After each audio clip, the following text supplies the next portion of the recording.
Good morning, everyone. Thanks for trekking to the furthest venue and for one of the first sessions of the day. Welcome to Newsrooms of the World Unite, Finding a Global Solution to Misinformation. I just wanted to start. Okay, I need to talk closer. Just wanted to start by introducing the panel next to me. So next to me here is Mandy Jenkins, who is Editor-in-Chief of Storyful. Then Mira Milosevic, Director of the Global Forum for Media Development. Chris Elliott, the Director now of the Ethical Journalism Network. And Ezra Eman, who is Head of Digital for the European Broadcasting Union. We are going to talk about misinformation and finding a global solution. This is something that we have been between us discussing for quite a few months now. And so today we actually wanted to make an announcement. So we're kind of starting backwards by announcing this thing that we have to talk about today, and then we'll go in and talk about global solutions to misinformation.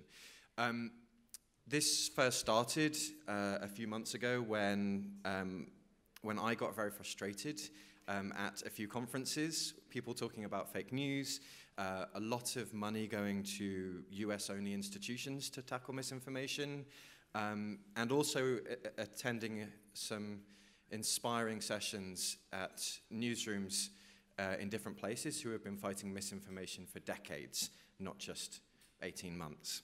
And so I decided to get in touch with a few people, some quite important people, and ask if they wish to join together to try and tackle this. So the most important thing I have to say here is that this is not another initiative. Not another initiative. There are so many initiatives out there that we have no desire to create a new initiative. This is not a brand new way of tackling misinformation. What we are announcing is a global council to restore trust in media and fight misinformation.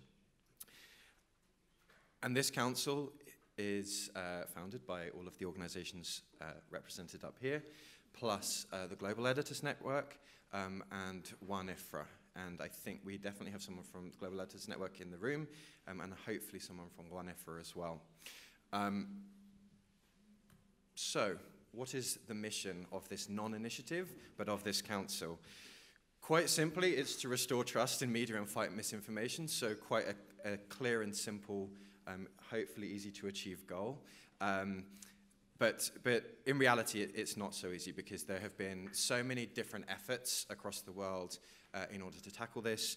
You are probably aware every time you log onto social media, someone will announce another one.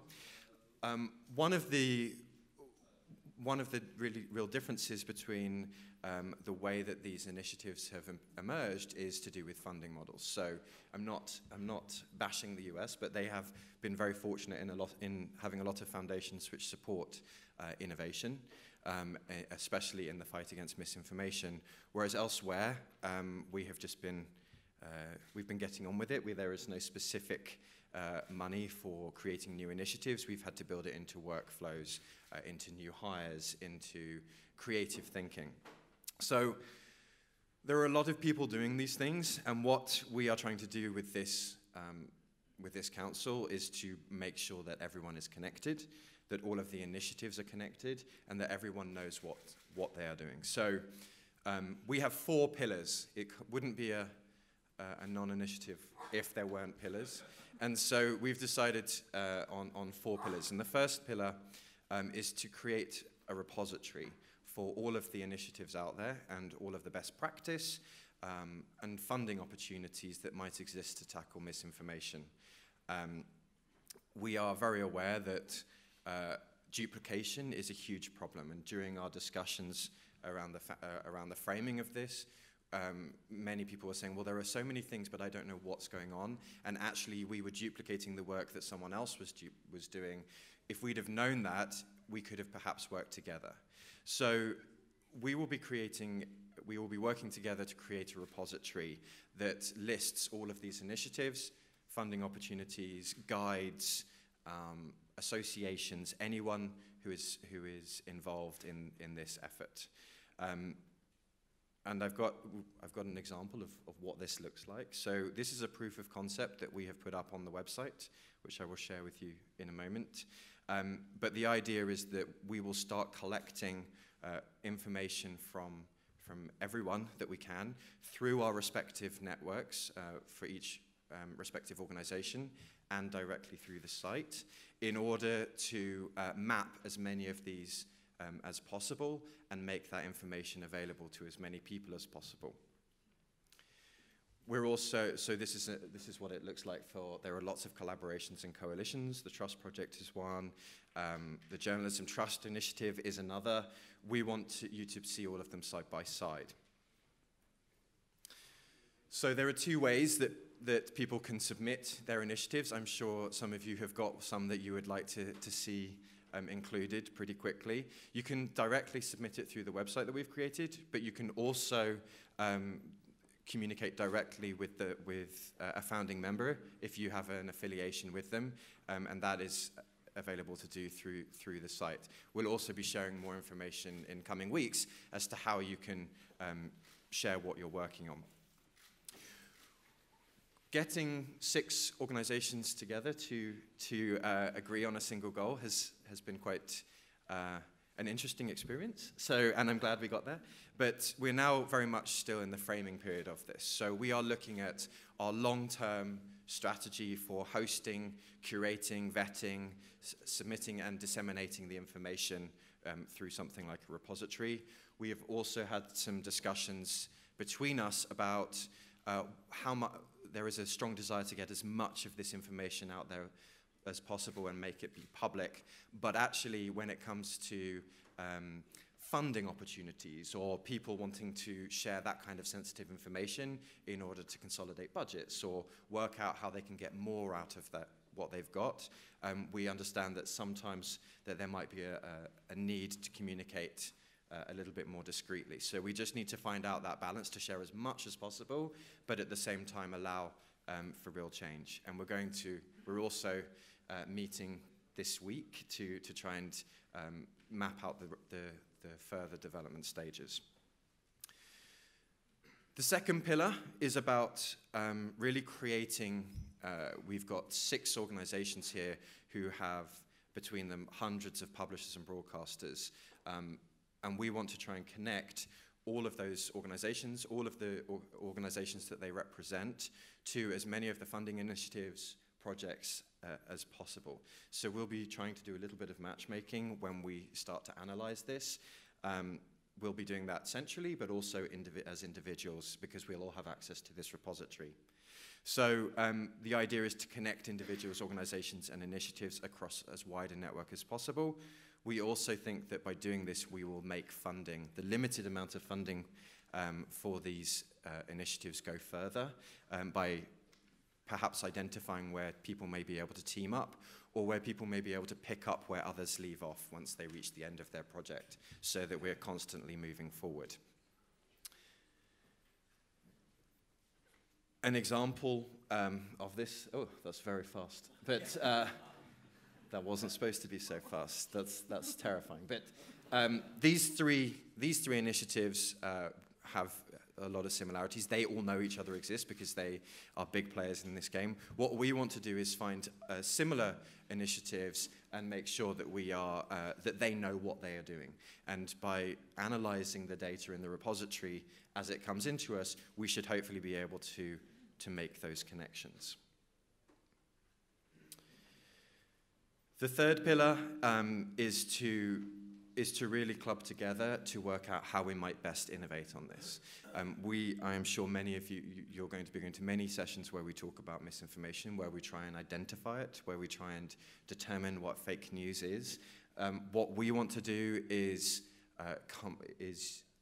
use the innovation efforts that exist within the organizations to connect them together and come up with ways to move forward, to really build on the work that each other is doing.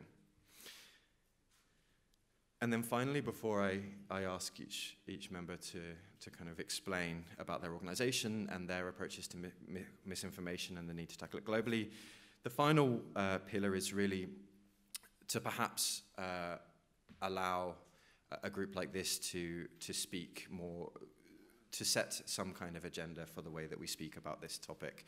So often the news industry is pulled into other people's conversations, whether it's platforms, technology, advertising industry, and we are asked to respond. There is very rarely an opportunity for the news industry itself to say what it feels about this, and perhaps this council may be in a position in the future to be able to speak with a voice on that.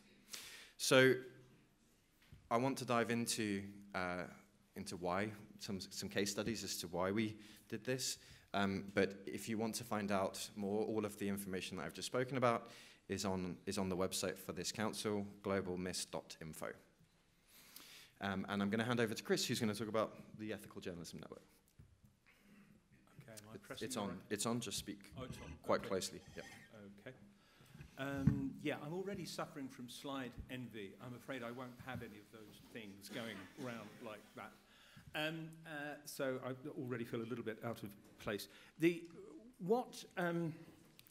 want to talk a little bit about the Ethical Journalism Network and what it is. It's fundamentally, I mean, I've already been to one session this morning where we're talking about misinformation, and actually misinformation is at the heart of what the ethical journalism is trying to counter.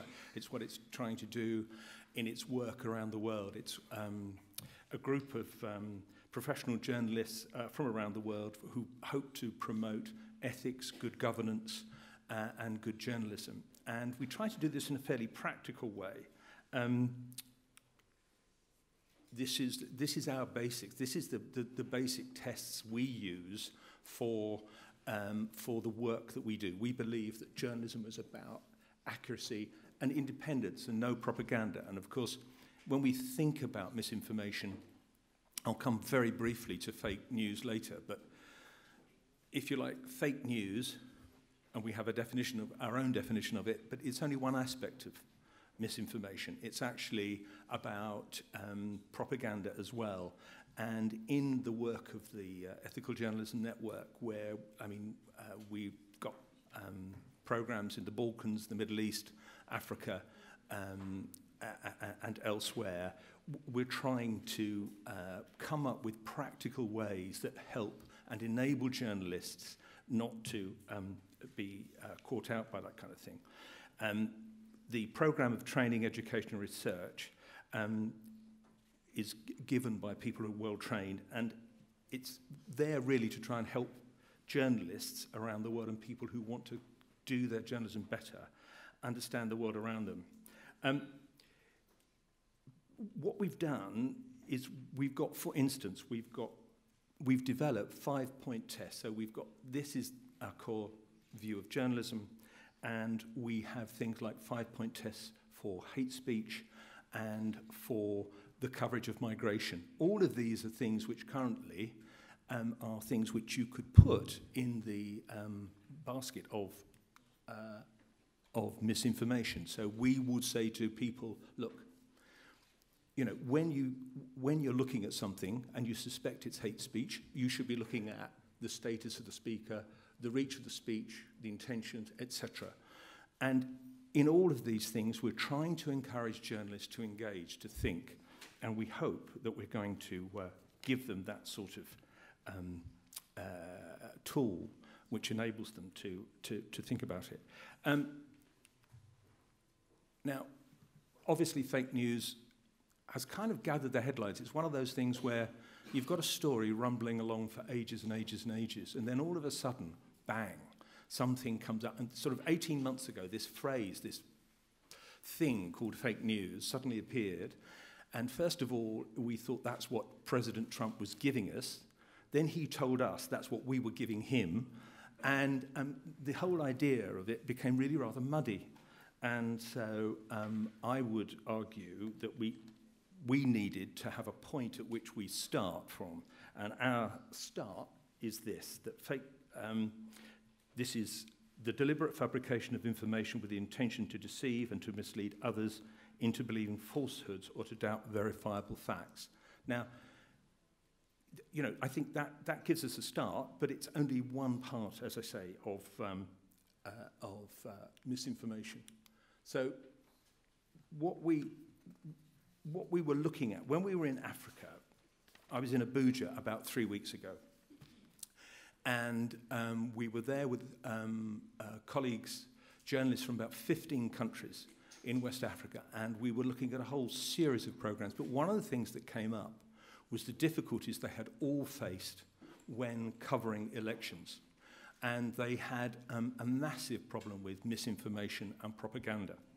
And there was a very, very interesting and good colleague from Gambia who was talking about, look, there are ways you can deal with this.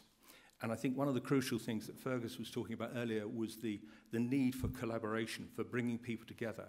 And I felt that that was really, really key. And so I just thought I almost said the words share with you. I thought I'll tell you some of the things that we were doing. So what we hope to do is we are working with media groups to create a set of reporting guidelines and hate speech glossaries. Glossaries is something that we do when we find that hate speech glossaries begin to unpick language, which are triggers for very serious trouble. And a lot of that relates to misinformation.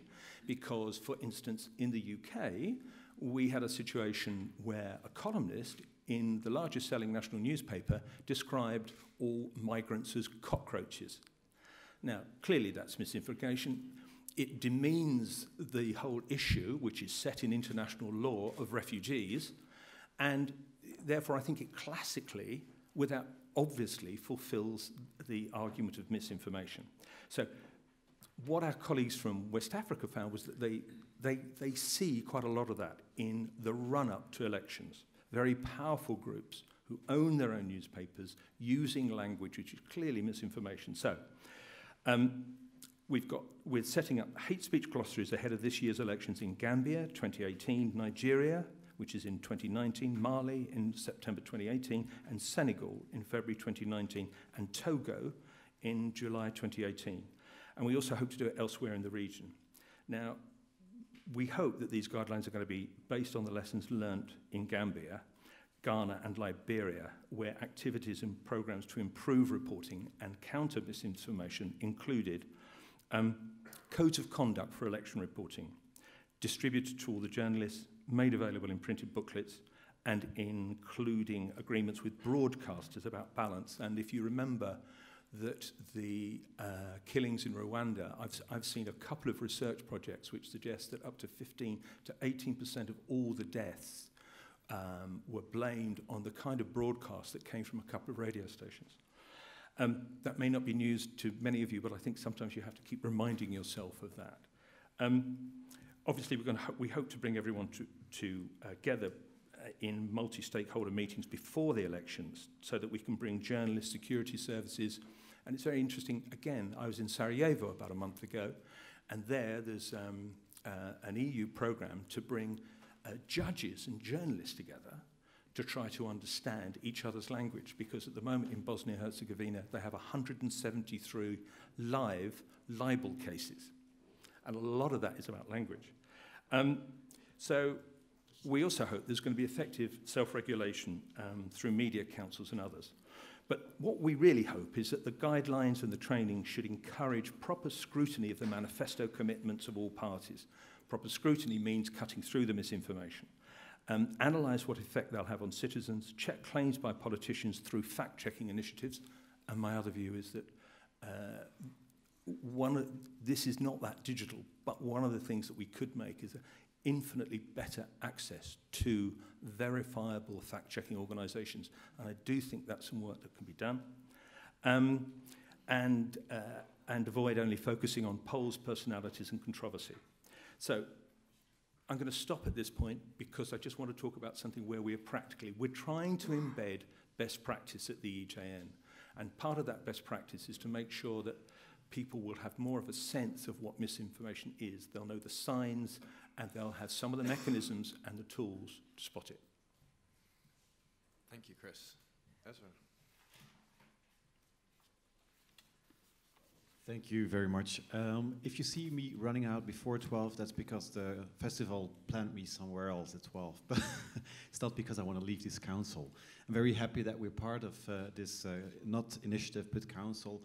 For some of you, and I might steal the clicker here, see how this works.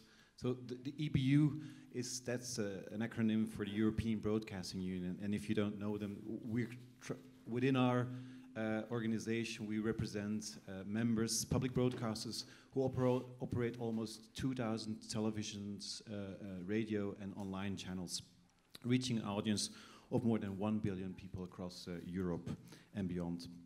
And a lot of what they do, of course, at the core of these companies is news, making news, informing their audiences. And together our members operate 185 TV and radio services dedicated to news and current affairs. So the whole issue of misinformation is really top of our mind. And what brings us together is that our members share the same values. They share the having universality, togetherness, fairness, truthfulness, tolerance across borders. And what unites them is their goal to serve their communities from a public commitment perspective, including everyone, not just making news for a few, having open and free news, and meet the democratic, cultural, and social needs of Europe. And that's what unites them. So we also provide them with these editorial principles and guidelines, and that's something that we can do as an organization, set a few recommendations out there, how to work and how to inform audiences and citizens. So what do we do about it? What do we do as EBU about it? How can we contribute as organization, and how do our members contribute to the fight of misinformation? I think the EBU believes that the online presence of public service media is vital to support informed citizenships and represent an essential tool to fight the propagation of fake news. Reliable, quality journalism is the hallmark of what we do, and we are taking important steps to support that. On a very basic and day-to-day level, we provide our members with the skills and knowledge to verify news. I know Fergus has done verification news workshops with our members and in our newsrooms. And we give workshops, we give on-site training, helping members to identify and verify news. The Eurovision News Desk has a dedicated service of verifying user-generated content, because there's so much content coming out there, and not all newsrooms have the resources to verify this. We have this central hub where we verify a lot of UGC and make sure that what's put out there is verified and trusted information. We have a strong community of fact-checkers that we're building, who are connecting with each other to learn from each other. How do you verify news? What are best practices around that? How can we work better together around this? We collect best practices. We have, and I will show a few of the examples, because we have an overview of all of our members and what they're doing, and we can share these formats and say, this works in a specific country, maybe you could try this as well, this is how you implement this is the kind of resources you need to make it happen.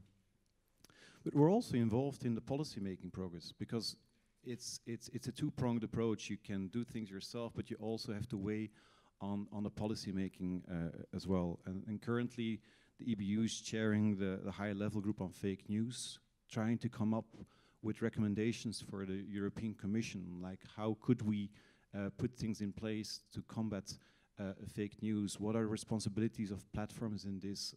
Are we needing rules or regulations, or do we need a kind of commitment around certain principles for them? These are things where we can weigh in and have a perspective from multiple of our members.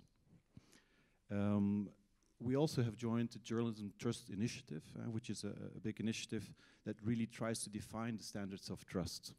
Because if you talk about trust and quality, and you want that platforms give a higher ranking on trusted sources, you have to define it. You have to define what's fake news, but you also have to define what's a trusted source, and how would we make that more prominent. And that's very important as well, to define this. We're very happy to join this council, because it gives a better overview. Just before the session, we talked about, like, is there already a definition of misinformation? And actually there are some documents out there, but it's not always clear where all these different resources are, and it's a very scattered landscape. And I think the repository will really help to bring all these things together, create a better overview of what's already there, but also the work that still has to be done. And there's still a lot of things that we have to do.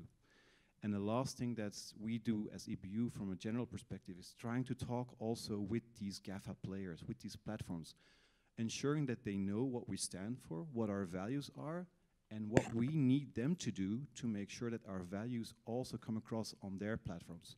Because we can control our own platforms, what we don't control is how our news is presented on Facebook, on Google, these other platforms. And we need to make sure that they understand this, that we need some prominence, that we need a distinction between trusted sources and misinformation on these platforms. And they don't always understand it, and we need a dialogue. Because you have the kind of carrot and stick approach, and we try to do both. So that's what we do on an EBU level. But of course, we have all our members who are in their distinctive organization in their countries, have their own initiatives to fight fake news, fight misinformation, and inform their audiences. And I would say there's two big categories. The one is really trying to fight misinformation, but another and really crucial aspect of this is also really trying to educate and involve people in media literacy. Because it's not just trying to, if people don't understand how news is made and how news is consumed, then just fighting the fake news, which is currently made with bots and algorithms, it's a game that we might not win. I'm quite convinced that you need the two approaches, and the initiatives or the examples I brought show you that you can do it both ways. I just have three short examples. One is France Info. They're having a very interesting format where it's called Landstown Detox, and it's doing kind of fighting misinformation and debunking of fake news on the street with the audience, and it's on social media. So you can see it live on Facebook, and it's bringing facts to the street and having a dialogue about it with people on the street. So it's a very involved process where your audience is not just seeing you like, this is misinformation. No, the process is actually an understanding is built together with the audience. So that's a really nice format. What they also do is then, on the other side, giving this really practical advice so to the things that can help and make a difference in your daily life. How do you identify fake news? How can you fight against it? What are some really short and precise rules to look at information, and making it very tangible and very hands-on. The second example I brought here today is from Finland, from Olay. They have this Faktana Kiitos, and this is a media literacy project, and I really like it because it goes to the heart. It doesn't wait until people come out of school and already somehow shaped. They go to the schools and really bring learning about news and how news is made directly to the school. They invest a lot of time bringing their journalists to the schools and involving students and youngsters in making news themselves and understanding what's the process, but also how this process might be sometimes tampered with, where misinformation rises. So it's a very involved and nice process, bringing news making to schoolrooms.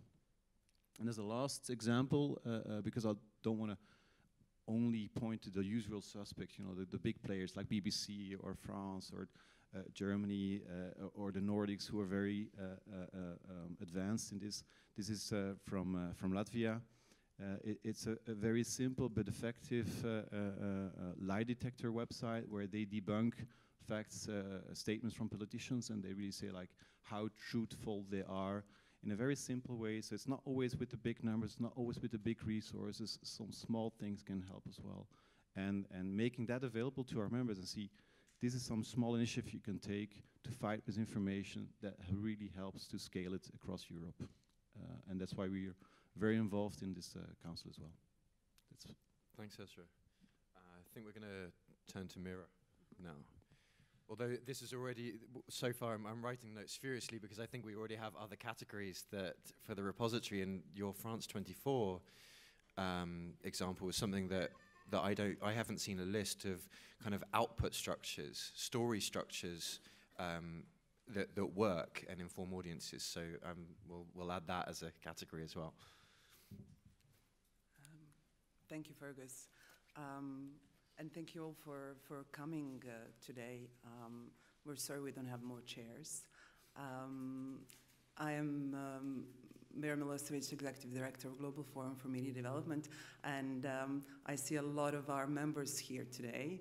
And most of them will be speaking over the next couple of days, so you will hear more about their work from them. But we are fortunate enough to have more than 190 members from more than 17 countries around the world. Since the network was established in 2005, we've connected thousands of journalists and international development and philanthropy around the world. It's a very specific network. It started as a network of organizations working to support journalism and media development in developing post-conflict, conflict countries and emerging markets. However, today, as we all know, as the business model for journalism is challenged in so many ways, philanthropic and donation-based support for journalism is becoming one of the core models for the future of journalism. And when speaking about misinformation, disinformation, malinformation, this is something that all our members share. We believe, of course, in freedom of expression and right to express, but we also believe that the core to fight misinformation, the core to fight all these problems of trust that we are facing today is actually by supporting and making sure we have a solid basis for journalism in the future. And that's what a lot of our members do. So for instance, this is about us. I'll share some of the examples. Unfortunately, don't have time to share all of them. But for instance, two of our members that are investigative journalism networks, Organization for Organized Crime and Corruption Reporting and Balkan Investigative Reporting Network, are the examples of new forms of governance for journalism. And you'll hear from them, from Drew and from colleagues, investigative journalists around the world about their investigative work, about the impact they're making, but very rarely you hear about how they're organized and what structure the organizations have and how they are managing to support and survive, support their work with 18 to 20 donor-funded projects throughout the year, with all the separate project proposals, then running the projects according to different budget lines, and then reporting to all those donors. So we had the business model for journalism that was established over 100 years, where you knew where your income came from, you were independent from advertisers, you got the money for advertising, then use it in the newsroom to your liking. It's much more complicated. Donor and philanthropy-based support for journalism sometimes take 30 to 40% on overheads on managing the project. So in order to make this a viable proposition for the journalism of the future, one of the things that all our members are looking at is how to make philanthropy and donor-based support more efficient.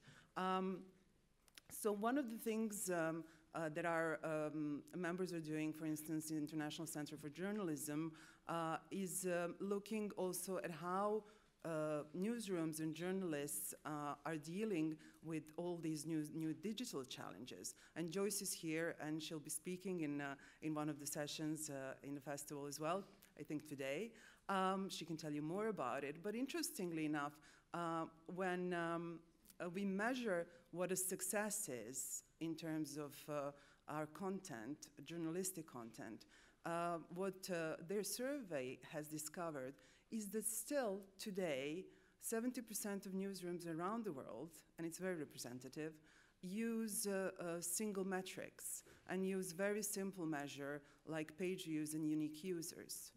And for journalists to be able to produce and fund serious content, we need to come up with a more sophisticated metrics. And I'm sure Mandy can tell more about it from the Online News Association. What are the efforts, and many of our members are doing that, trying to find ways not only to show to advertisers that page clicks and views are not actually any kind of a certain indicator of success of the content, but we also need to work with philanthropy to make sure that the donors understand that numbers on the website don't necessarily show engagement and metrics. So that's one of the aspects of the stories that we share, trying to see how the future would look like. Advertisers have today programmatic advertising. I mean, it's so automated, and it works on a very sophisticated level. We are still, when we're talking about philanthropy funding for journalism, at a level of filling out a lot of forms and a lot of very kind of time-consuming work that sometimes we are struggling to prove our impact. So this is something that we are also working on with our members. We are very happy to be part of this initiative because we aim to connect different initiative, non-initiative, to be part of this council. Because we want to connect all the different efforts that are happening around the world.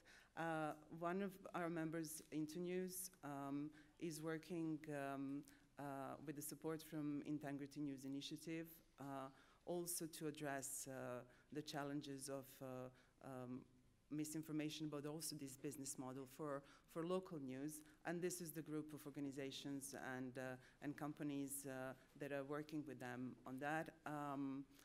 I think that you will be hearing more about this in the future. They're also collaborating with World Economic Forum, trying to get businesses to recognize the ways that they advertise with credible media companies. Some interesting models there. Of course, one of our members is the European Journalism Center, again, here in Perugia, that are working with different partners on enhancing philanthropy and support for journalism. We have a lot of members around the world who are doing fantastic projects on fighting misinformation. We have Media Diversity Institute here. We have Women in News initiative from WANIFRA also will be presented in Perugia. This is from Fundación Gabriel Garcia Marquez in Colombia, and their project of debunking false information through their page on Facebook. So the bottom line is the only way to address all these issues is to work together, and also to make sure we create institutions and we create mechanisms to make sure journalism has a future, and we can only do this together. Thank you. Thanks, Mira. And I see lots of you writing frantic notes and taking photos of the screen, but don't worry, there will be a repository where all of these initiatives are hosted, so that solves that. All right, and you won't need to take photos of the screen because I don't have any slides. In addition to my day job at Storyful, I am the president of the Online News Association, and in my defense, we are the newest part of the council, so we'll be able to talk a little bit more about that. But if you're not familiar with ONA, we're the largest association of digital journalists in the world, which has now become kind of a loaded term because I think most of us are in some way digital journalists, which has really been great for ONA because we're a rapidly growing organization. Fergus noted at the top of this how so many conversations and a lot of the funding about misinformation is very focused within the US, and as the American on the panel, I'm really cognizant of that. But ONA is a US-based organization, but we've been growing rapidly around the world, so we have chapters in several other countries, including a very active chapter in Italy, so shout out to anyone here from ONA Italy. It's a great group. We always get together when we're here, so if you want to join us, let me know. But what we do at ONA, I mean, it's much more kind of a member-based organization on the individual sense than it is a company sense, which is a little different from some of the others up here.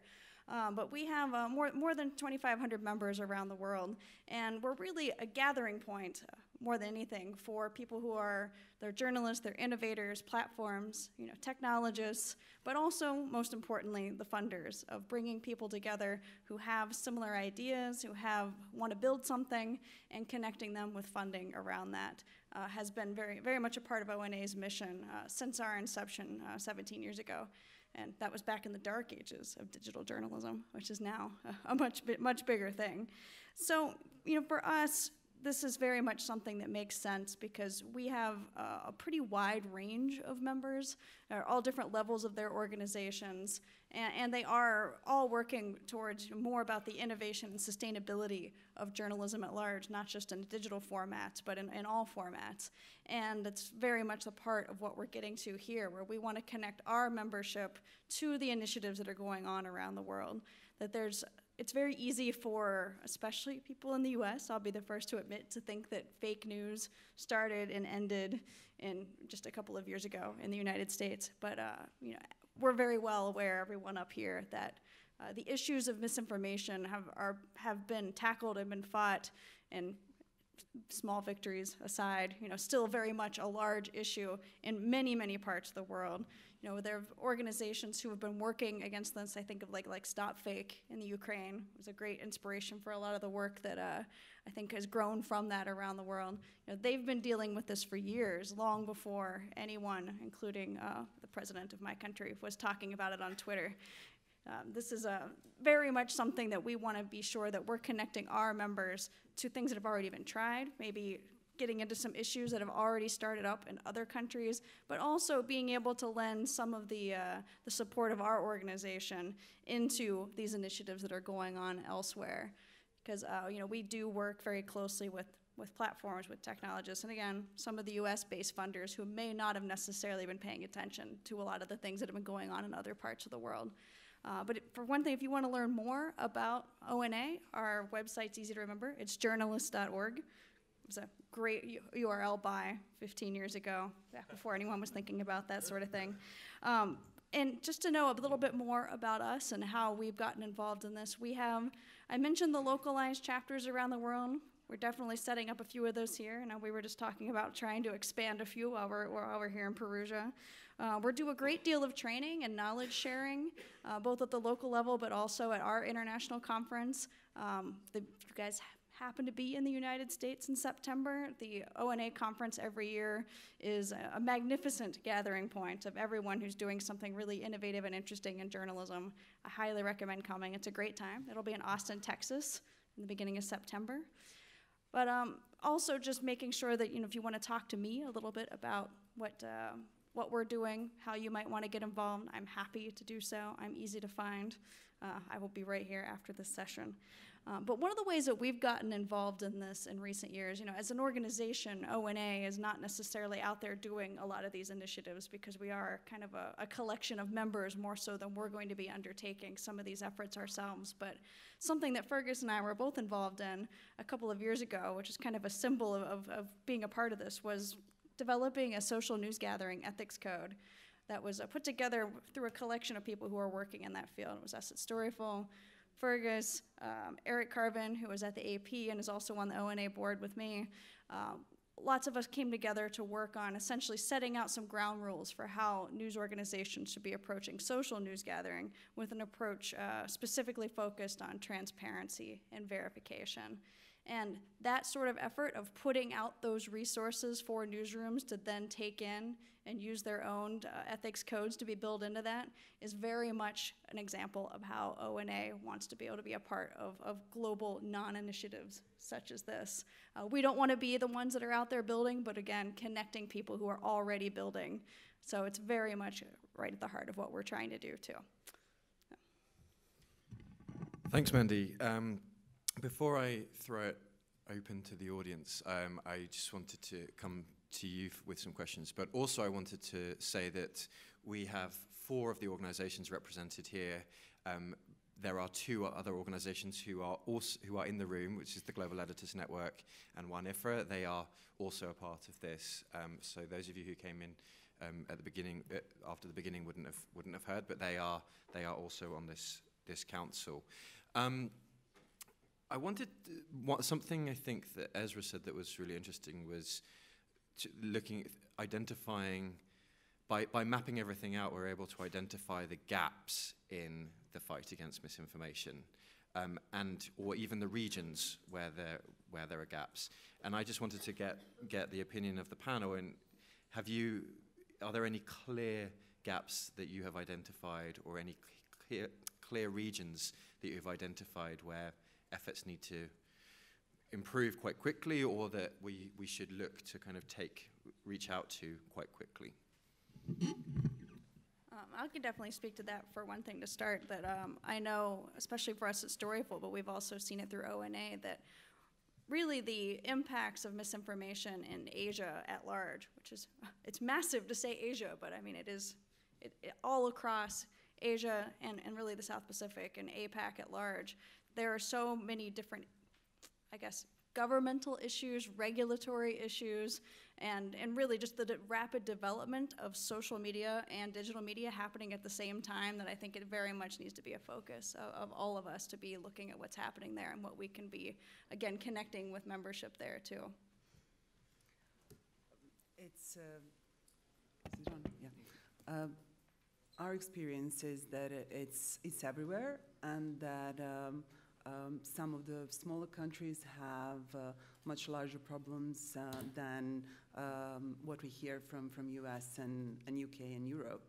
And just this morning, Maria Reza from Rappler was talking about the experience of Philippines and how everything that happens in US actually happens in Philippines at least 6 months in advance. And I know from Balkans and experiences in different countries there that the problems with bots and these kind of huge campaigns from different political parties was happening there 3 or 4 years ago. So by giving more attention, more visibility, and taking more care of what is happening there, I think we will be addressing all the issues in a much better way. I hesitate to talk about anywhere in the Balkans with Mira sitting next to me, but I was in Kosovo with Aidan White, who founded the EJN about 6 to 9 months ago, doing a report. And they were kind of in despair because it's a relatively, obviously it's a relatively small country, but there are something like 60 broadcasting stations, and even the biggest newspaper was only selling, the biggest, most established newspaper was only selling about 3,000 copies a day.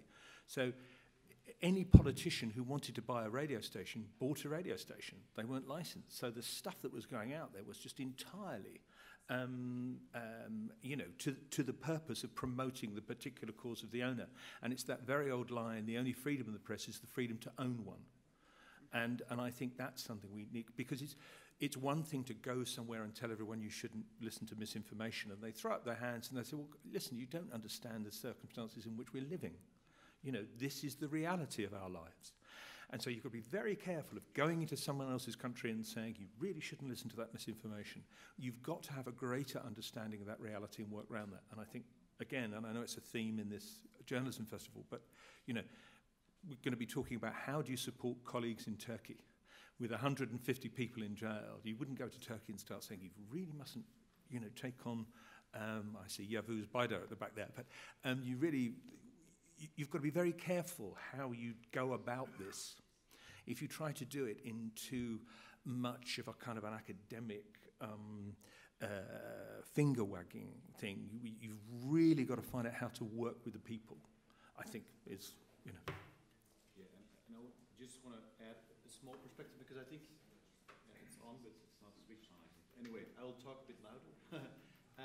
But you started to say, like, in the States, there is quite a lot of funding for these initiatives.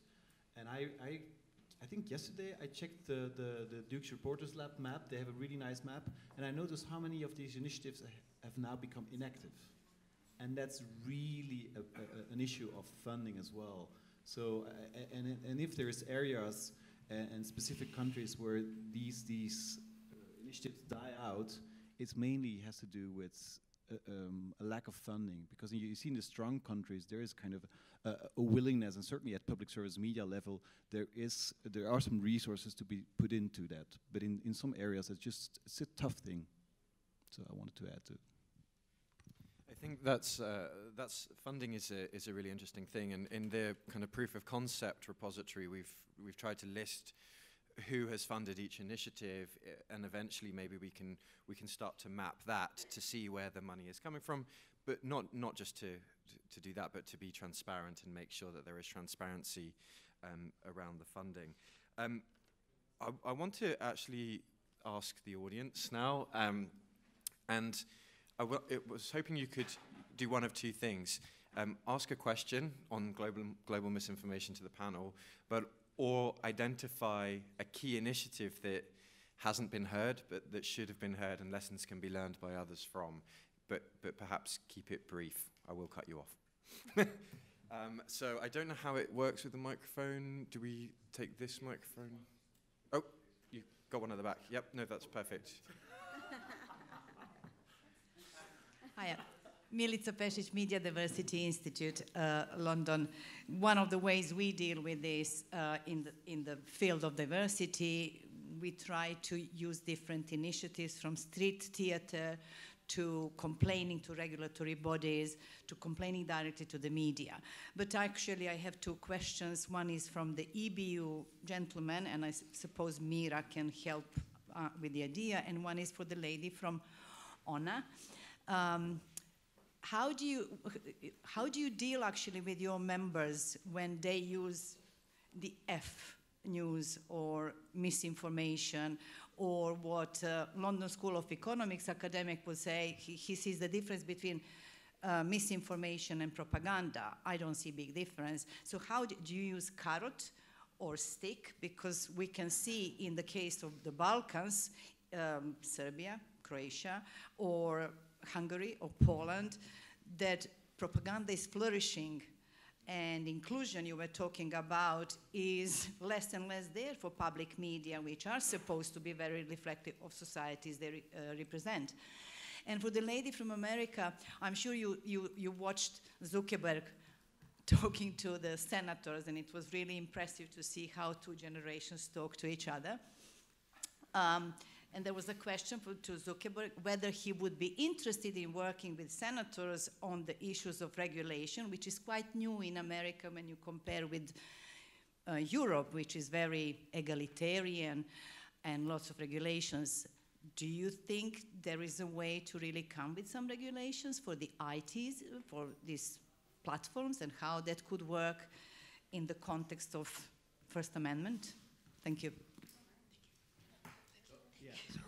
I'll start with the question about, because I think it's about editorial standards, and EBU has clear editorial standards that we also set out as recommendation that we use in our own newsroom, and that we also bring back to our members. Of course, we're not able to enforce it on a local level. We can recommend it, and we can also say that if they want to be fully part of EBU, that they have to inherit certain rules and certain values as well.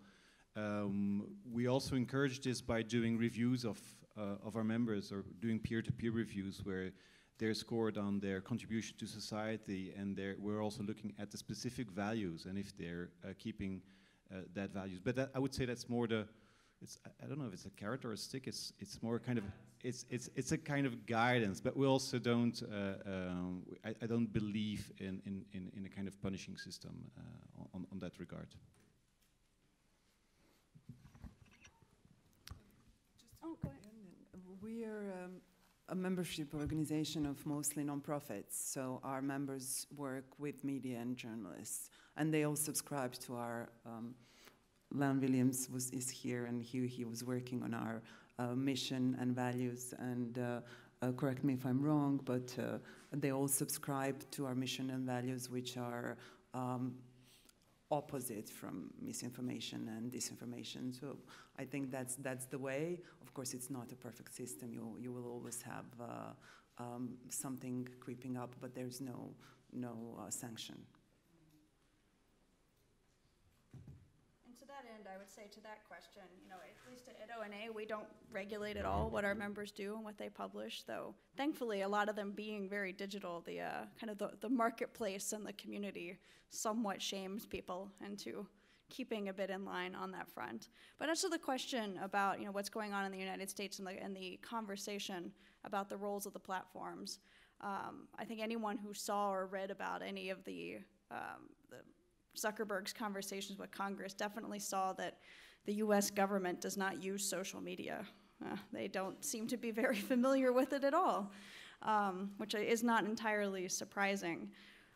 Right now, in the US, lots of other regulations in general have somewhat kind of fallen away, that the regulation of most things is not a very top priority. So it's interesting that there's so much conversation about regulation of the social platforms, because it is an especially non-regulatory time. But I think that it's going to be interesting to watch what will happen there.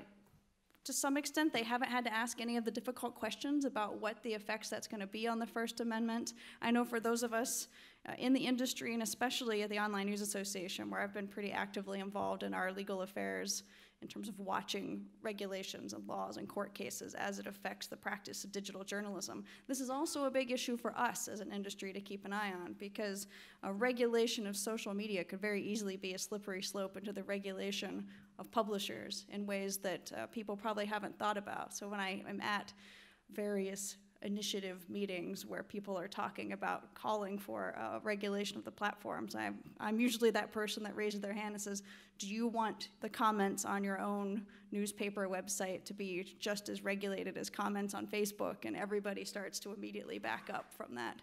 And that's exactly the kind of thing that we have to keep an eye on, and that journalism organizations and associations like ours are going to have to keep an eye on making sure that if these things come about, which I'm not entirely sure they will, I think there's a lot of smoke right now, because there's a lot of stories in the media about it that people want to be able to kind of say they're doing something. We'll see what happens from that.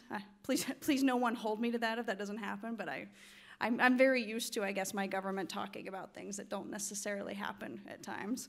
But, you know, I do think that we all have to be keeping an eye on how those regulations might affect the freedom of the press, not only in the US, but in other places where regulations of social media could trickle down to be regulating all of us. Thank you. I believe we've got a question at the back, and then we'll come to the front, if that's all right. Thanks very much. I'm Nishant Dalwani from Midjar Network. Thanks for the really interesting discussion. I wanted to pick up on the point about social media. And I was actually surprised to see less discussion of the social media platforms in the main bulk of the chat, because there's actually hard evidence now to show that mis and disinformation is a much greater problem on the social media platforms, specifically Facebook and Twitter, than it is on traditional channels or the internet at large. So for one example of that is the Oxford Internet Institute study in France and Italy, which showed that mis and disinformation is a far, far greater chance of going viral on Facebook, on Twitter, than it does anywhere else on the internet. And I actually disagree with Mandy in that I don't think it's a time to watch. I think it's a time to act when it comes to the social media platforms. It's very clear from the Zuckerberg testimony that there is a huge gap in understanding. And in other sectors in civil society, let's say extractive industries, for example, there's been a huge role for civil society in bridging that gap, in advocating for particular types of solutions, in putting pressure on industries that are causing damage to society, in a kind of in an activist or advocacy type stance. So I was wondering, you know, whether anyone is actually working on putting pressure directly on the social platforms, or trying to bridge the conversation between regulators and platforms, because there's a huge gap there. I would say that we are very much involved in that discussion. There is, as I mentioned, this high-level group on a European level with the European Commission on fake news, and that's actually chaired by the EBU. So we're very much put in position there, and we're also in direct conversations with them to let them understand how we think. But that's what I mentioned before. Trusted news and really reliable news should be more clearer for users than something that sits on another level. At this moment, you, as a user of Facebook, something that comes from a reliable source or something that comes from a fake news source sits at the same level, and there's no incentive for the platforms at this moment to change that. And that's something that we're talking with them. So I would say on both issues, we're really very much in dialogue and putting pressure as well.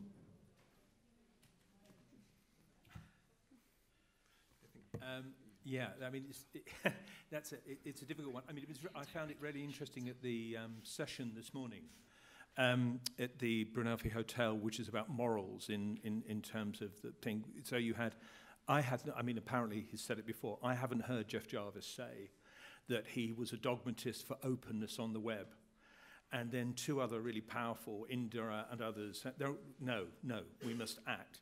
But you know, those people who've been in the forefront of digital journalism, and I think Mandy's a bit like that, they've had people, for reasons of optimism, have resisted this idea that you should come down really, really hard on social media. So I don't know whether this council is a body that should be lobbying Facebook or not, but I do agree with you, it is time to act. But certainly the first place to start with social media is in all those organizations.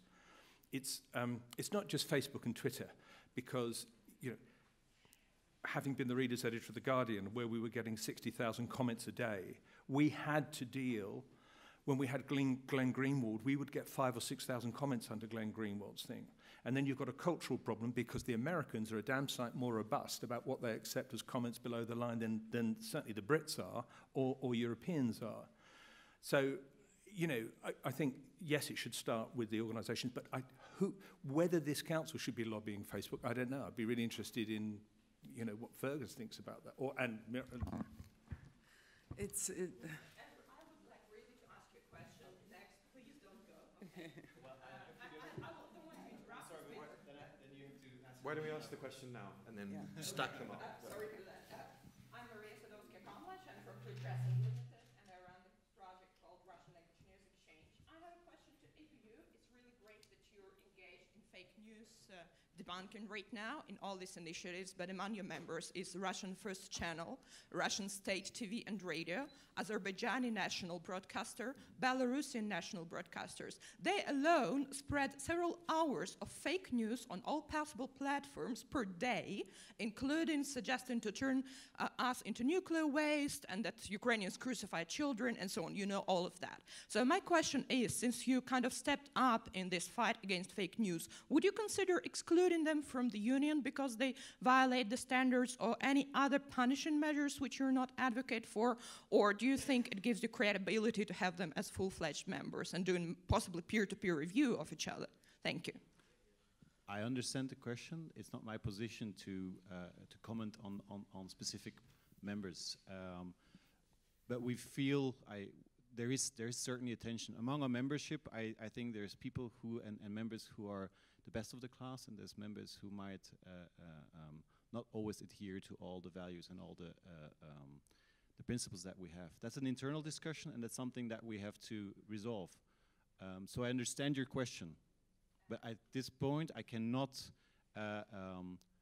give you a clear answer on what we would do with that. So the second question was to suggest a solution very quickly. I would suggest, while you may not cancel the membership of these media initiatives, you could at least make a statement saying that they do not adhere to the standards that EBU suggests against fake news. That's first. And second, there are also independent media outlets in these countries, like Stop Fake, but even like the public broadcaster kind of doubles, like Hromadski in Ukraine and others, that do not have access to vast resources of EBU just because they're not members of the union, while the authoritarian-run channels have this access. Maybe you could open up and open your resources and partial membership to these independent media outlets that really try to fight fake news in these countries.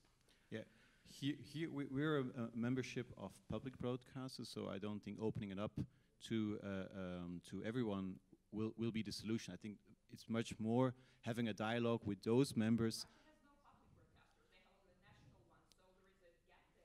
having a dialogue with those members who might not adhere to all our principles, that's what we have to do. And we have to ensure that they abide to the values that we think are crucial for all the members. So we're having a dialogue with them. We understand. I hear your points, but excluding them from membership is not a solution. So one of the things that we're going to do, Ezra, and I know you need to run, thank you. One of the things that we will do is, the very first discussion is how much of the public, how much of the repository we can make public, and the initiatives and the resources available to as many people as possible.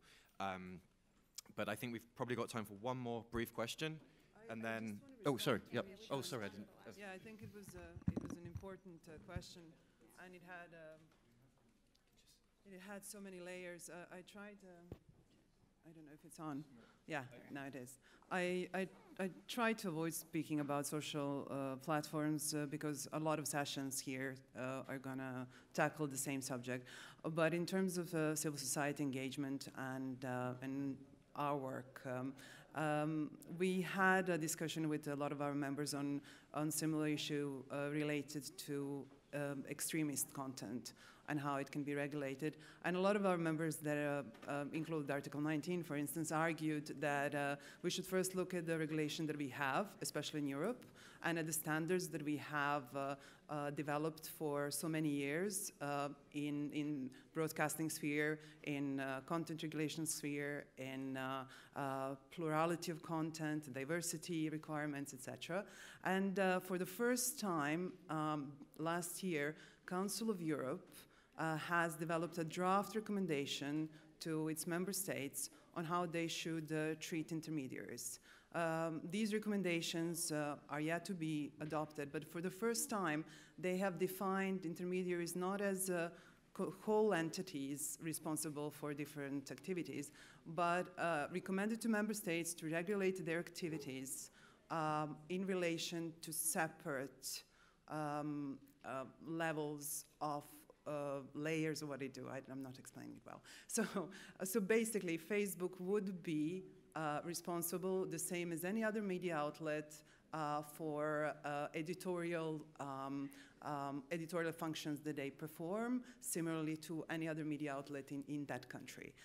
So they would not regulate the whole company, but just the sectors or the parts of it that are similar to other analog content. So read it yourself. It's a very interesting example. We are also talking to Algorithm Watch. One of the things that we believe should happen is greater transparency of algorithms. And I agree with Nishant, it's really urgent. And it's really urgent to look at them in terms of their impact on content producers and journalism. Facebook is just one of the examples. All the platforms and big companies have algorithms that are completely opaque, and we don't know in what way they promote the content. And insiders say that all the algorithms are optimized for easy things to measure. And at this point in time, we don't need easy, we need in-depth content, and we need to fight for it, and I also agree it's urgent. I think it kind of gets to the heart of perhaps the optimism that you mentioned a bit ago. I mean, I think it's very different of how we approach regulation and kind of the relationship between government and media in the United States. I don't necessarily believe that regulation is the answer on the social platforms, because again, I think that the effects that could have on digital journalism are incredibly stifling in ways that is not the case right now in the U.S. media. It's not regulated in the same way, and I don't think we necessarily want that to be the case. But what I do think, and it's both wearing my ONA cap and my Storyful cap, is very much bringing together the right people to work with the social platforms on solving some of their problems. Now, granted, they have a ton of money, and everyone might say they should be able to solve their own problems, but they're a little too into it. They're a little too in their own business, that being outsiders and being observers of society in the way that journalists are very much puts us into a very good position to sort of help them spot the problems in the way that their platforms work, especially about how they could be unintentionally boosting the signal of people who are putting out disinformation. And I think that there are several great efforts going on right now about working across technology, journalism, in some cases with government, but really of looking at how we could be better working together to solve those problems without necessarily going to the government to solve them for us. And I think that is very much at the heart of what we want to be doing at ONA. It's about getting together, getting the right people in the room to work something out on their own. And because I think it is something where it's going to be a good problem to solve for all of us. It's the platforms want to solve this. They want to get the heat off of them. We in journalism want to solve this because not only is it key for a better society, but it's also better for us as businesses if the real news is getting the signal boost and the fake news isn't. The purpose of the council, of establishing the council, was not to lobby the platforms, but because a lot of the members and by extension people affiliated with these founding organizations are lobbying them. But what we might be able to do is map the efforts to lobby them and see where there are gaps, which might be something useful. I should also say that this council has not been funded by any of the platforms to leave doors open to have free and frank conversations in the future. So I am going to leave it there because I have strict instructions that everyone needs to have vacated the room with 2 minutes before the next session. Thank you to everyone on the panel. Thank you to Jen and Wanifra, who were not on the panel but are represented here, and you can visit the website for more information. Thank you.